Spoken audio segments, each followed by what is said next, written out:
All right, so we're going to dive into something a little unexpected today. Yeah. When it comes to career prep, it's self-awareness. But we're not talking, meditation retreats or anything like that. Right. This is about practical strategies to understand yourself better. Exactly. And all of this is pulled from a podcast on emotional intelligence. Yeah, believe it or not. Right.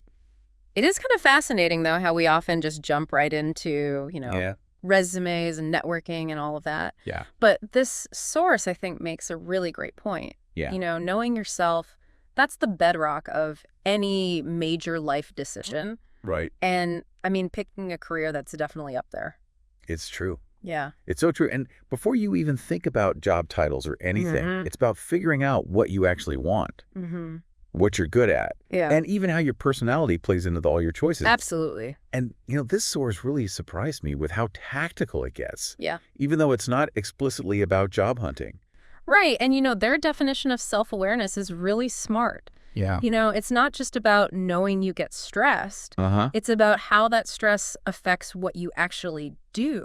Right. Like, have you ever been so excited about a project that you just kind of went overboard and maybe things went sideways? All the time. Yeah. Passion can definitely backfire if you're not careful. Exactly. Yeah. And the source really emphasizes, recognizing those emotional patterns. Yeah. So let's say, public speaking makes you a nervous wreck. Maybe a sales job is out. Right. But, leading a research team where you're presenting to a small group people you're familiar with. Right. That could be perfect. Yeah. You see how that kind of knowing yourself shapes the career that's right for you. It really does. It's so true. Okay, so this source breaks down self-awareness into 3 areas. Okay. First up, strength spotting. Love it. Yeah, the quote I love. It says, "What am I naturally good at?" But what's interesting is they point out that everyone has strengths, Yes. but they might not be what we think. And that's where outside feedback is so key. Yes. Have you ever had a friend or a coworker point out something Oh, that you're yeah. amazing at, that you hadn't even considered? It's like they're holding up a mirror and you're like, wait, seriously? Right. That's my strength. Yeah. It's like having a blind spot for your own talents. Absolutely. Now, the second area the source digs into is values. Okay. They argue that, your career should align with those deep-seated things you believe in, whether it's creativity, work-life balance, or having a positive impact. What stands out to you about this from your own career journey? I took a job once that sounded amazing on paper. It was fast-paced, cool industry travel. Okay. I was ecstatic when I got the offer. Yeah. But I totally overlooked my need for flexibility and autonomy. The constant travel and the rigid schedule were just soul-crushing. I was good at the work, but I was miserable. Yeah. And it took me way too long to realize that I'd prioritized excitement over what truly mattered to me. That's a perfect example, though, of how overlooking your values can lead to a job Yeah. that, looks great on paper, but feels terrible in reality. Right. It's not just about the skills. Yeah. It's about finding a career that nourishes those core beliefs. It was a painful but valuable lesson, for sure. Yeah. It really highlighted the importance of taking a step back and asking yourself, what do I truly value in a job? Yeah. What kind of environment will allow me to thrive, not just survive? Now, the third area the source focuses on is recognizing emotional patterns. Okay. Like, what are your stress triggers? How do you handle pressure? Yeah. These might seem personal, but they're crucial for career choices. Right. So, for example, if you thrive under pressure and you love a fast-paced environment, Yeah. maybe a startup is a better fit than a slow-moving corporation. But if tight deadlines and constant change make you want to hide under your desk, Right. maybe a more stable and predictable environment would be a better choice. Exactly. It's all about understanding how your emotional responses translate into the workplace. It's about understanding what energizes you versus what depletes you. Yes. And the source provides some practical exercises Okay, let's get into those. to really explore this. First up, they talk about journaling prompts, Okay. but not the typical Dear Diary stuff. No, they suggest prompts like, what makes me lose track of time because I'm so engrossed? Ooh. Or what tasks do I dread even if I'm good at them? Right. These questions might seem simple, but they can really help you pinpoint what truly motivates you Yeah. and what you'd rather avoid. Yeah, right. And they also recommend personality assessments like Myers-Briggs or StrengthsFinder. Mm-hmm. But they're careful to say these are tools for self-discovery. Yes. Not boxes to trap yourself in. Absolutely. It's easy to get hung up on labels. Instead, think of these assessments as a springboard for deeper reflection. Mm-hmm. They can highlight tendencies and preferences that you might not be consciously aware of. Right. But they don't define you. Exactly. It's not about saying, oh, I'm an introvert, so I can't handle a job that involves public speaking. Right. It's more about saying, okay, I tend to be more introverted, so I might need to find ways to manage my energy levels in a role that requires a lot of social interaction. Exactly. It's about understanding yourself, not limiting yourself. And to tie it all together, the source suggests a classic but powerful tool. Okay. The SWOT analysis. Ooh, yes. Strengths, weaknesses, opportunities, and threats. It's a great way to organize all those self-awareness insights and turn them into actionable steps. Yeah. But I think we need a bit more time to unpack this. I agree. Let's take a deeper dive into the SWOT analysis after a quick break. Sounds good. It's a game changer for making informed career decisions. For sure. Okay, so let's dive into that SWOT analysis.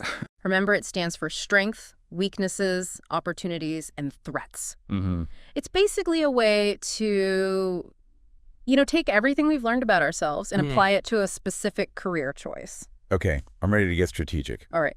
So how would someone actually use a SWOT analysis? Yeah. Can you walk us through an example? Absolutely.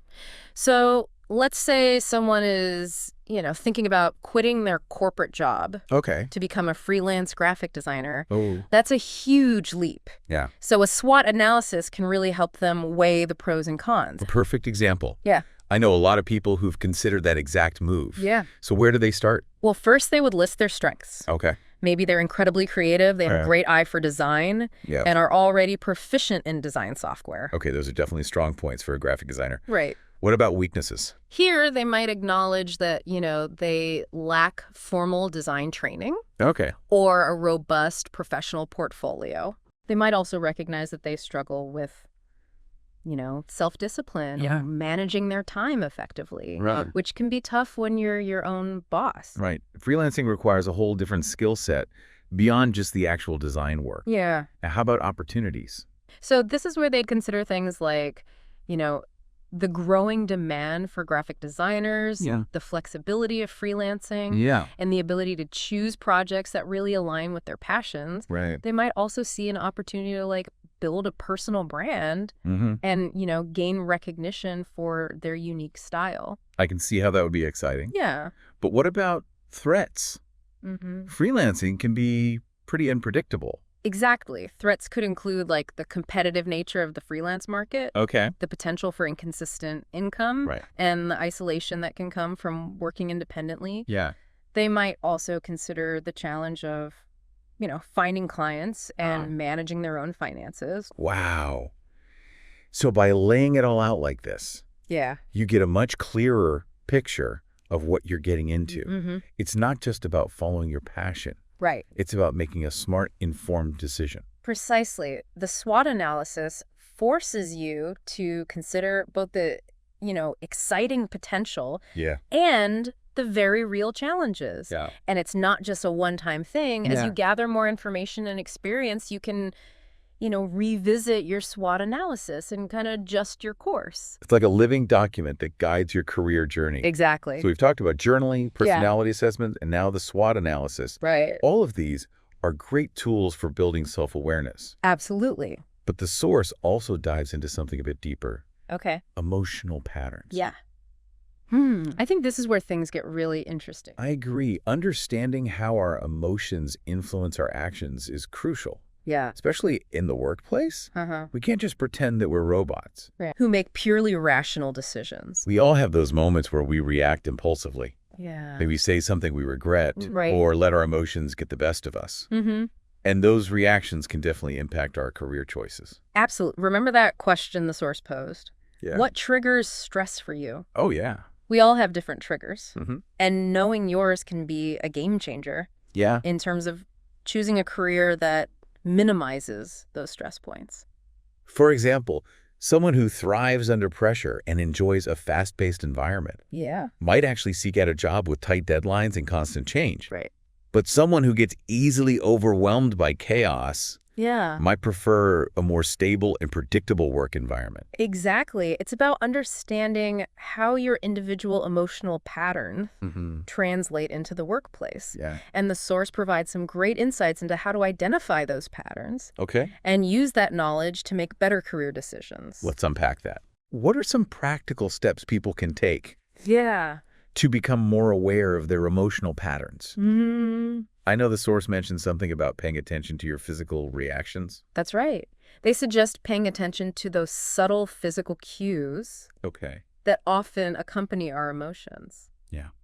Do you get a knot in your stomach when you're feeling anxious? Do your shoulders tense up when you're stressed? Oh, I definitely clench my jaw when I'm feeling overwhelmed. Oh, yeah.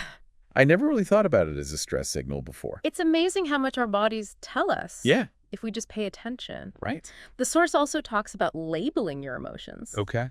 You know, it's not just about saying, I feel bad. It's about getting specific. Okay. Are you feeling frustrated, disappointed, angry? Right, because each emotion has a different energy. Yeah. And can lead to different actions. If you can pinpoint the specific emotion you're feeling, you're better equipped to manage it constructively. Exactly. And they also suggest noticing the thoughts that accompany those emotions. Okay. What stories are you telling yourself in those moments? Yeah. Are they rational?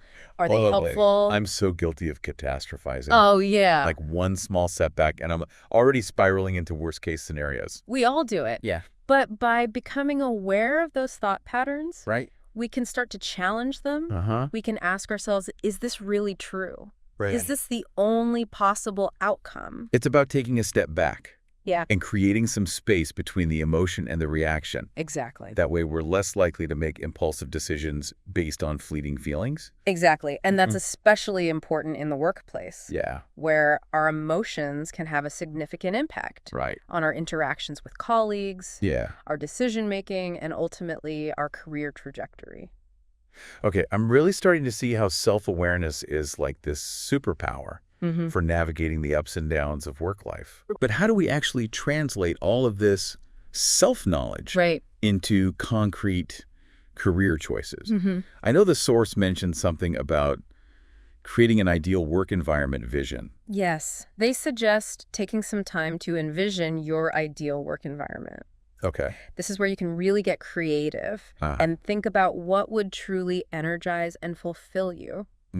Oh, I'm intrigued. Right. What kind of questions should people be asking themselves when creating this vision? Well, they suggest considering things like, what kind of company culture do you thrive in? Okay. Do you prefer a collaborative or independent work style? What kind of physical environment makes you feel most productive? Right, because some people love the buzz of an open office, while others need a quiet space to focus. Right. It's all about personal preference. Exactly. And they also encourage you to think about the types of tasks and projects that light you up. What kind of work makes you feel challenged and engaged? What are you naturally drawn to? Because when you're doing work that aligns with your strengths and interests, it doesn't even feel like work. Right. It's more like a passion project. Precisely. And by having this clear vision of your ideal work environment, you can start to make choices that move you closer to that vision. It's like having a roadmap for career fulfillment. Right. Okay, we've covered so much ground today. We have.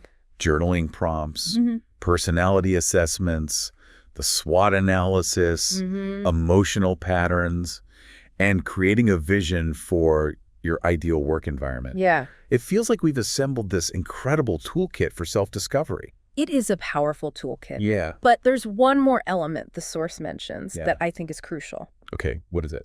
Seeking feedback. Ah, yes. We touched on this earlier when we were talking about strengths. Yeah. But I know the source goes deeper than just asking your friends what you're good at. Okay, so this is where things get a little scary, right? Because who wants to hear about their weaknesses? But I guess it's better to know than to remain blissfully ignorant. It's definitely not always easy to hear constructive criticism. Right. But the source makes a great point. Yeah. Feedback is a gift. It's an opportunity to learn and grow. Okay. Even if it stings a little at first. And it's not just about accepting feedback passively. Right. The source actually encourages us to actively seek it out. Yeah. Like, don't wait for your annual performance review. Go out there and ask for it. Exactly, and be specific. Instead of just saying, hey, how am I doing? Right. ask targeted questions like, Yeah. what's one thing I could do to improve my communication with the team? Yeah. Or what's one area where you see me struggling and how can I address it? I love that. Yeah. It shows that you're open to learning and growing Mm-hmm. and that you value the perspectives of others. Right. But feedback isn't just about identifying areas for improvement. No. It's also about recognizing your strengths Absolutely. and getting confirmation of what you're already doing well. Sometimes we need that external validation to Yeah. boost our confidence Right. and reinforce our sense of self-worth. It's like getting a pep talk from someone who's seen you in action Yeah. and can vouch for your awesomeness. Exactly. But I imagine it can be tough to separate the helpful feedback from the noise. Mm-hmm. Not everyone is going to be a good source of constructive criticism. That's true. The source emphasizes the importance of choosing your feedback sources wisely. Okay. Look for people who are supportive, Yeah. objective, Mm-hmm. and have your best interests at heart. And don't be afraid to filter out feedback that feels off or doesn't resonate with you. Right. Ultimately, you're the CEO of your own career, Mm-hmm. and you get to decide which advice to take and which to leave behind. It's about taking ownership of your development Right. and being proactive in seeking out the information you need to grow. Mm-hmm. And remember, feedback is an ongoing process. Yes. It's not a one-time event Right. as you progress in your career and encounter new challenges. It's crucial to continue seeking feedback and adjusting your course as needed. Okay. I think we've covered all the key elements of the source material. I think so. Defining self-awareness, exploring practical exercises, understanding emotional patterns, Yeah. creating a vision for your ideal work environment, Right. and the importance of seeking feedback. Yes. It's been quite a deep dive. It has been, but I think there's one crucial element Okay. that ties all of these insights together. Okay. Something the source subtly hints at, but doesn't explicitly state. Ooh, I'm intrigued. What is it? It's the idea of self-compassion.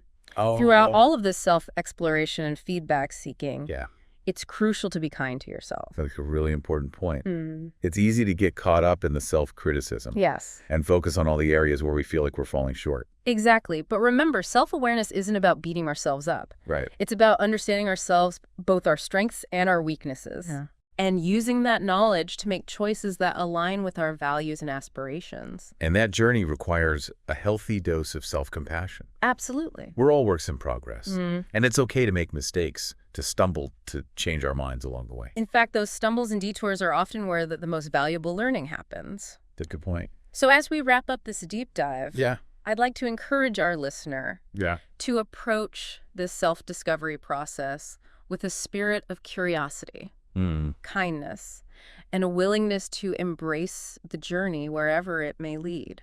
That's beautifully said. Thank you. It's not about achieving perfection. Right. It's about showing up for ourselves with authenticity and compassion. Mm-hmm. And who knows, maybe in the process we'll even discover some hidden talents or passions that we Yeah. never knew we had. That's the beauty of self-awareness. Yeah. It's an ongoing journey of exploration and growth, Mm-hmm. and it's never too late to start. Okay, so we've spent this whole deep dive talking about, self-awareness and how it's like this secret weapon when it comes to picking the right career. Right.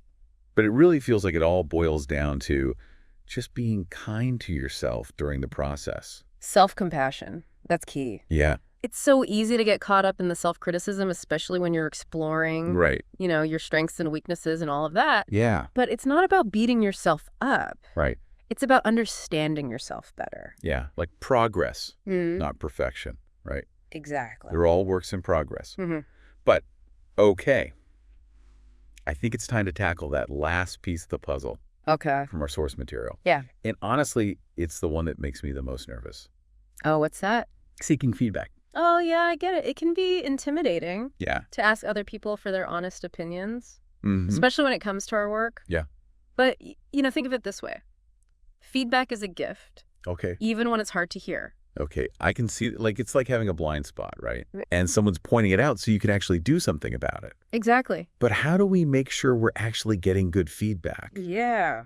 Not everyone's great at giving constructive criticism. That's true. And that's where choosing your feedback sources wisely comes in. Okay. You think about the people in your life Yeah. who are supportive, objective, and, genuinely want to see you succeed. Mm-hmm. Those are the folks whose opinions you should really value. So maybe not that coworker who loves to gossip. Right. Or that former boss who always had a chip on their shoulder. Exactly. And it's not just about, passively waiting for feedback to come your way. Right. The source actually encourages us to actively seek it out. Okay. Don't wait for your annual review. Go out there and ask. I love that. Yeah. It shows that you're proactive and committed to growth. Mm-hmm. But what's the best way to actually go about asking for feedback? Yeah. Just saying, hey, how am I doing? Seems a little vague. It is a little vague. The source suggests being specific. So instead of that general question, try something like, what's one thing I could do to improve my communication with the team? Okay. Or, what's one area where you see me struggling and how can I address it? Those are great examples. Yeah. It shows that you're not just fishing for compliments. Right. You're genuinely looking for ways to improve. Mm-hmm. And I bet those specific questions lead to much more helpful responses. Absolutely. And remember, feedback isn't just about identifying areas for improvement. Right. It's also about recognizing your strength. Yeah. And, getting confirmation of what you're already doing well. Right. Because sometimes we need that external validation. Yes. To boost our confidence and remind ourselves how awesome we are. Exactly. But let's be real, even when you get good feedback, it can be tough to take it all in and figure out what to do with it. That's true. It's important to remember that you're ultimately in charge of your own career. Right. You get to decide which advice to take and which to leave behind. Not every piece of feedback is going to be, spot on or relevant to your goals. It's like trying on different outfits. Right. Some will fit perfectly, some will need alterations, and some you'll just cost back on the rack. Right.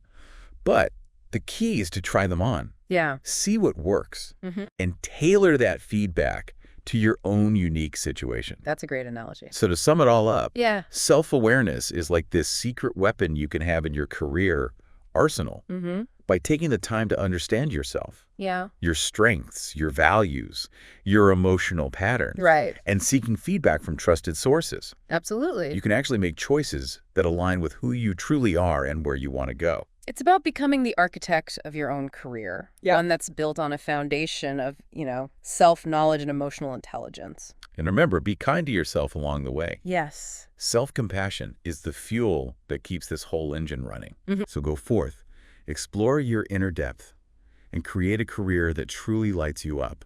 Absolutely. Until next time.